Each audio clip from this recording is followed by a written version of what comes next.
Yo, ngayon kakantahin namin ang Fuckboy by Aden.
Boy, nagsimula ito sa FB na makita ko larawan mo. Akala ko ang head at nananaginip lang ako, kaya dali-dali at tinadnanin ko'y lumipas ang ilang saglit at ako bilang second na nakituwa ng bilog ng mata. Sobrang saya, ganda-dagat sa'yo para mapansin mo na naging magkaibigan tayo. Malipis ang pangyayari kaso nga rin ang iya. Yung ang feelings ko'y sinabi, sabi ko gusto kita pinagpaligid ka, kaso nang tumanggi ka kasi may nalaman ka mga bali-balita lang na hindi naman totoo.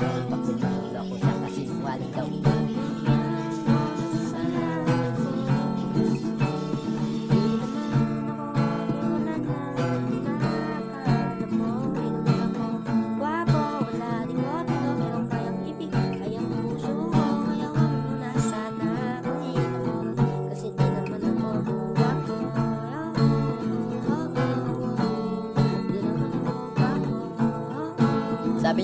Sabi niya,